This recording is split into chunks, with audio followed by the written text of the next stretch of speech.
performance painting videos, art life hacks and DIYs, interviews with creatives, and more.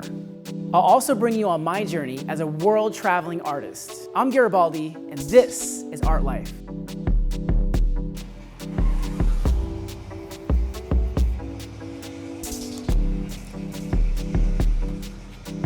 All this hair on my face, I'm not used to all this hair. It itches. I'm not used to this. I'm usually clean shaven. And this is by choice. This is not genetics. Well, all right, some of it is genetics, but I shave it by choice. And it's hot. All right, it's been a few days since I had a good clean shave. So I thought, I'm gonna come to the guy who's keeping everyone looking sharp in Sacramento. So today we're gonna visit not only the founder and owner of Anthony's Barbershop, we're also the owner of the new Barlow. Let's go meet Anthony Giannotti.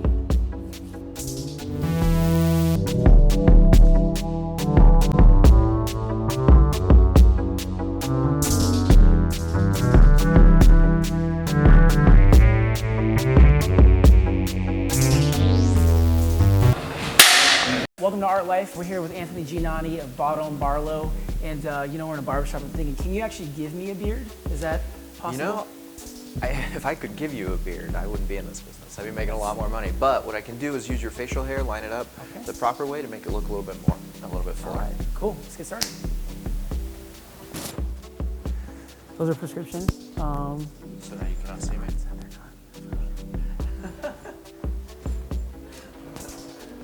Dude, so I'm new to the neighborhood. This feels good to like meet a neighbor. Like, I don't meet all my neighbors like this, by the way. On camera? I'm gonna start doing that. No, having them shave me. All my new neighbors, I'm gonna make them shave me. It builds trust. It builds trust. This is like the weirdest trust fall ever. Take a blade to my head. You know what? I promise I'm good at it. I believe that. 10 years now, almost 10 years in the business. Wow. I've done a couple shaves. So 10 years ago, like what inspired you 10 years ago to say, I'm gonna start doing this full time or go to school? Like, how did that start? I was in college actually, and I started making my own pomade. I was really into the 50s rockabilly scene. Okay. And I tried pretty much everything I could get my hands on as far as products go, and I really didn't like anything. So I was looking at the back of a can of, I don't know if you ever heard of like Murray's. I'm not really familiar with hair products. Although I would use yours if I had hair. Started ordering it online, melted it down in my kitchen, drank a bunch of beer with my friends, and you know, I started marketing and distributing it on MySpace. Actually, that's how old I am. I used MySpace when it was first out. I was in bands and stuff, so I was looking at it and I was like, wow, you know, I met a lot of cool musicians off this, and you know, had some good jam sessions, started some bands, so I wonder if I could use it for marketing this product, and I started to.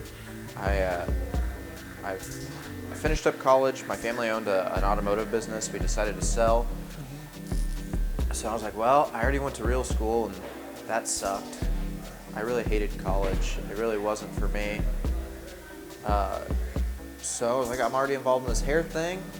I had seen through the auto industry everything that happened in Southern California happened in Northern California 3 to 5 years later.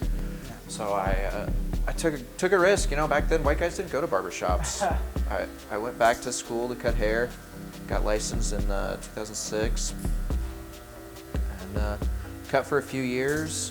Started my own shop, Anthony's Barbershop, in 2009, January 2009, the worst economic month since the Great Depression. Yeah, that was not a good time to start a business, but it obviously didn't stop you. No. You know, when you really have a passion for something, I grew up, you know, I'm third generation small business owner, so I grew up running a business, and it was my time to do it. The first month I was open, I opened by myself. First month I was open, I averaged 3 haircuts a day. Wow. Now Anthony's, I don't even work there anymore. There's 5 other guys that work there, and they average 90 a day. Oh my God, that's amazing. It's almost like you started this movement. I mean, I know that it seems like, is barbering the right term? Yeah. Barbering is like taken off from like this new era. For sure, that's. Like, why do you think that is that it's taken off so much recently?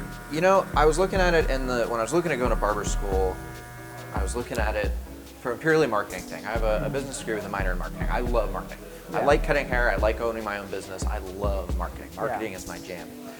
So what I started doing was just looking at everything, and I came out of the punk, I grew up in the punk rock scene. Yeah. So punk rock came out of disco. Disco was an overproduced music that was real glammed up, and people, you don't want what your parents like. So punk rock was the antithesis of that. It was the aggressive, loud. And so in the mid-2000s, we had the metrosexual movement. Which I took part in. I was right. I was head of metrosexual club at my school. That's yeah. That's when I had hair too. So I kind of looked at that, and I was like, wow, it's really cool that guys are caring about how they look, but it's in kind of a feminine way, and I think it's going to rebound. I think it's going to swing back the other way, and that's part of why I was able to build so quickly and so much, was because I was already set up. I started doing this before white guys really did it, so I had the reputation and the knowledge, and in 2010, Mad Men changed everything. Oh yeah, which I love. That's when I wanted to start growing hair. And it also made me want to smoke cigarettes and drink bourbon all day. Thank you, Mad Men, for that. I think the reason why you kind of felt that way at the other shaving places is really because it's that's what it is. They're corporate places run by corporate people that don't have anything to do with the hair industry anymore.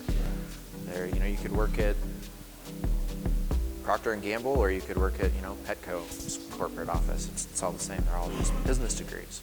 But, one of the things that we wanted to do here, Jason and I set out to do, my partner Jason on our side, one of the things we set out to do really was a place run by barbers and bartenders. We understand the industry. We know what it's like to be behind the chair or behind the stick, behind the bar. So we can address a lot of the concerns a lot better than somebody that's just looking at a spreadsheet.